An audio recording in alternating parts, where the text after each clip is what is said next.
What do you reckon? I think you just need to hold it there while I cook. Hi folks, welcome to the Restoration Couple. I'm Tim, this is Joe. And we're going to show you today where we're at with our crazy situation, which is DIY madness. We've kind of got a deadline now. We've got a couple of weeks in which we need to make this livable, and I can't tell Nicely you, livable there as well. is no working sinks at all, not even taps. Details. There's no work for it's our structurally sound. to go. Let's do a walk and talk. There's no oven. Show you around, working. and you can let us know if you think we can No do doors for privacy. It's going to be great. We're not focusing on the outside. That is prettying it up. That's been quite clear because nothing really has changed in about 3 months out here. Okay, so this is the current state of play in the living room. So what do we need to get done in here? Curtains need to go up on these blinds in the kitchen. Yeah. New light to be fitted, although some of this stuff isn't necessary. Curtains are definitely necessary. Heating. Heating, Radiators. kitchen worktops, kind of we started it, they're obviously covered, but that has got to happen this week. Electrics are in, but some of the appliances aren't. Yes, So we we haven't need to got a get them hob all. yet either, and we have a sink, but no taps and no plumbing, no dishwasher plumbing, As I say, these are all minor details. which will probably take a day or two. We've also got some of the ceiling here to finish, or wall, Oh, yeah. and there, Yeah. Yeah. as well as cupboards and stuff for our whatever. Yeah. But Okay, so first room, utility, is, well, it's slowly getting there. Units are in.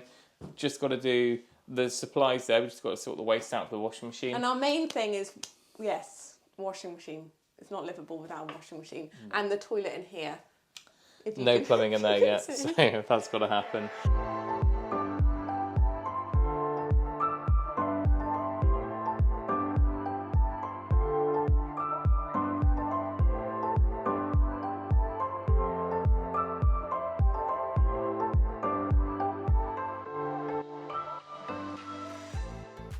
Of course, all the plumbing is, well, it's easy to do the supply in, and we've got the hot water being done on Thursday, but it's obviously the water's got to go somewhere, so the sewage treatment plant has got to happen this week.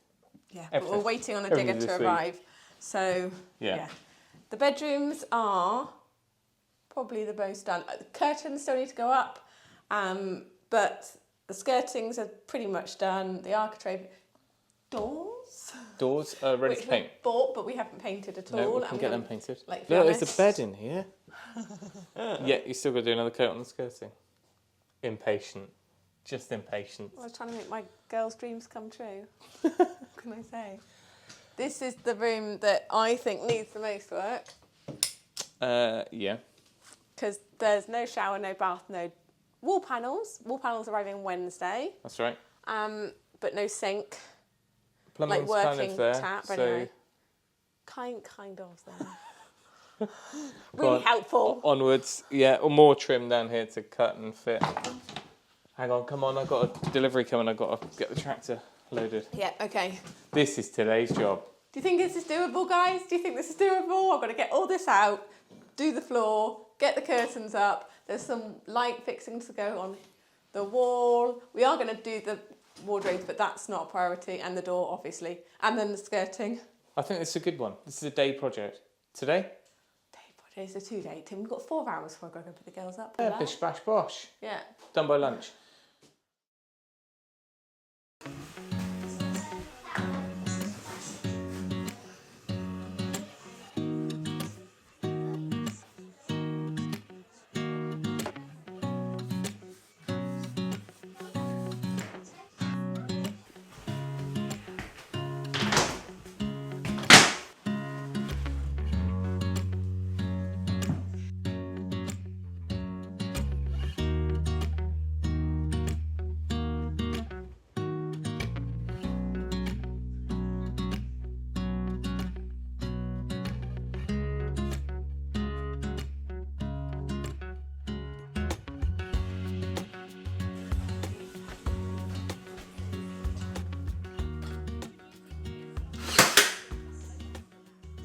Right, I'm on to the last few architraves in the hallway. These are the non-door sides.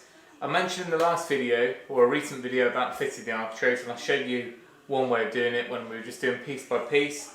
This is the other way I mentioned, which is when you make it up as a pre-made section and set it up as one, and I thought I'd do that in this video just to show you both options. It does work okay on thinner profiles, but it's a much stronger and more reliable glue up if you can do it on a substantial sort of bigger moulding.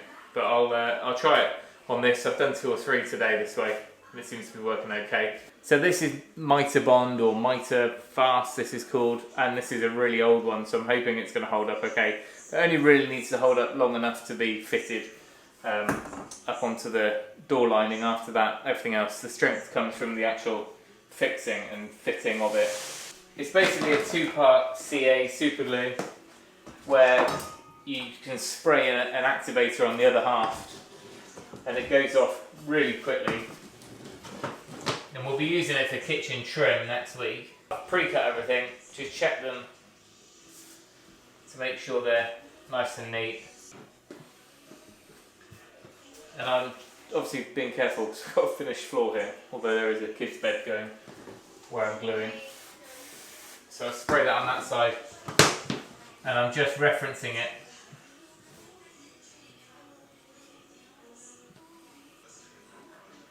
You don't need much of this, it's literally just a little swipe. Unlike wood glue, you don't need to fully cover the whole joint. And that's that done, and providing you haven't glued it to your floor, we can now lift this up 20 seconds later and we'll fit it up, make sure it fits to our lines that we've put onto the door lining, and then we'll get some adhesive on it, fire some nails in, and we're done.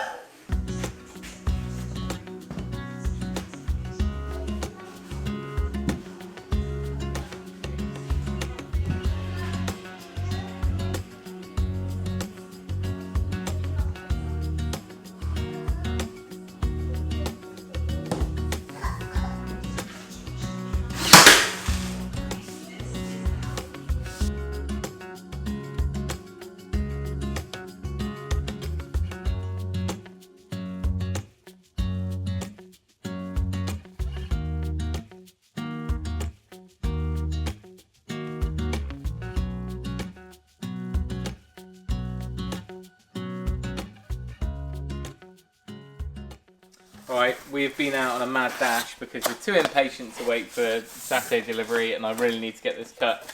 So we went to B&Q, and of course B&Q only sell their own. So this hob is a Cook & Lewis, but I'm going to guess that they are all pretty much the same. And it's got a 2-year guarantee, which will see us out of this cabin, I hope. Well, 2 or 3 years. And whoever buys it will have a long And whoever buys it. Probably better ways to unpack a glass hob. But the main reason we wanted it here today is so that we can start working out where we're going to cut. Now, the original plan, well, on paper at least, was to have the hob in this corner. That's why we went for a really deep unit.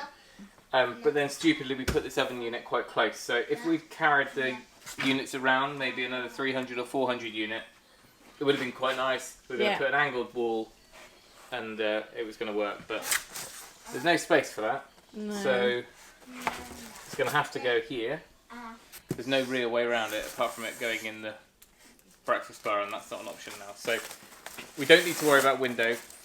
Dad threw the doubt because he said it had to be a certain distance from a window. I think that's to do with gas and open windows blowing out flames and things like that, rather than anything else. So practically, I'd rather it wasn't that close to a window, but I think it's alright. Right, and yeah, we're going to have to go slightly over the point of the corner. I think that's okay, because I don't think you'll see it from... It then means that this area can be used for... microwave, storage... cookbooks, microwave, yeah, coffee machine. Yeah, maybe here. I think here, but yeah, it could be there. This is slightly chamfered. You know the one in the showroom we were like, oh, it's... Because I think this sits down onto the actual worktop. Whereas a few I looked at, you rebate them in with a router. Is that good or bad? Well, I think I like the idea of it sitting down in flush, but that's a couple of hours of messing around, and also as long as you seal it down okay, and we seal the worktop before we fit it. Right, it looks like you sit this one just down into the opening, and it seals down onto the worktop. So that's pretty straightforward. Don't think there's anything too specific other than distances to side unit from wall and up to the extractor. Which basically means we should be able to put it wherever we want to aesthetically. So I don't want it to go beyond the side of the window. Just doesn't look right. We can then still go ahead and have some sort of splashback at the back. And we'll make sure that the hood, which we've also bought, is going to be up at a sensible height that we can reach it, but it's not too low, because no one likes smacking their head on a cooker hood. It's about 50mm that sits within the worktop, so that means it's going to project 10mm below our worktop, which is fine, because that means it's still not going to protrude below the top of the carcass, so it's not restricting the jaw at all. Phew! It's all good. I think it's going to work out okay. Not the plan, but we're working with it. Of course, if this was our forever kitchen in a forever house, I would be far more concerned and be doing something about it, but this works better, and we'd much rather have these full height units here than lose maybe the larder unit, because one of the options was to shift this one across, larder unit here, but instead of having a larder unit go down to a 300 unit, which would have just given elbow space. We could have stood and worked here and then had, like I said, a 45-degree wall at the back there with the hood on it. Instead, we're going to have the hood just directly above here. Right, as we find ourselves in an unboxing frenzy, we'll get on and unpack this hood. Breakfast time this morning, we were ready to order from, is it AO or Appliances? Yeah, one of the online ones. And then suddenly it just changed, like Glastonbury tickets, and we missed our slot or something, and it couldn't arrive until Saturday. And because I need to get a lot of this installed Thursday, hence the road trip this afternoon. But so this is an almost identical hood to the Hotpoint one we were looking at. It's kind of an angled one. Joe? Yeah. Do you want to have a quick look at this whilst I hold it up in the air like a loony? Looks like a TV tin. Well, you know. Looks good though, it matches nicely. Oh. So get it like there. Nice! That doesn't encroach at all. Could you get a shot on the camera? What do you reckon? Yeah. We need a backsplash though. I think you just need to hold it there while I cook. And the wiring, that's fine. We can use it for recirculation if we want to, and we don't have to have that big chimney bit above it. We could just leave it open on the top. I have just spotted right up here, here's a notch that had come out when James was dropping in the first fix, because I'd already put the plasterboard on, and it was the one place we hadn't done. So because we've got to lose this 2-gang socket here, we've actually got power already up there, so we know that anywhere along here we can just come through and connect that into it with a few spur either above it or somewhere else, but I'll leave that to James next week. But that's good. So we knew we had power here anyway, and the consumer unit's the other side of this wall, so it's all good. Because we're going airtight and because we're going MVHR, if we do that, then there's a chance that we're going to end up pulling air back through it due to the MVHR unit. So the MVHR unit is going to go right hand side of that window, about, what are we, 2 meters, less than 2 meters away from here. So there's a good argument that says let's just go with a recirculation hood for grease, oil, smells, filter, normal filter, and then the actual moisture will be controlled, and that kicks in and out. It's all automated, so we could do that rather than risk going through here, unless anyone knows of a sort of anti-backdraft inline valve type thing in the ducting that is decent. It doesn't flap around in the wind, and it's not just a load of louvers. It would need to be something quite reliable. We've got the induction power brought through here ready for switch. So instead of having it here, the switch can still be here, but it'll be run under the counter to this point. Appliances ticked. We've now got everything we need. One of the next jobs will be to get this plumbing sorted and get a front on that dishwasher. So that might be tomorrow's task. So the next thing to do, for me at least, was to clear the whole entrance area, which has just become a huge dumping ground. So Rosa and I managed to clear out nearly all of that, taken stuff we think we won't need back to the workshop and sorted through a load of materials and just relocated stuff to other rooms, which really doesn't help.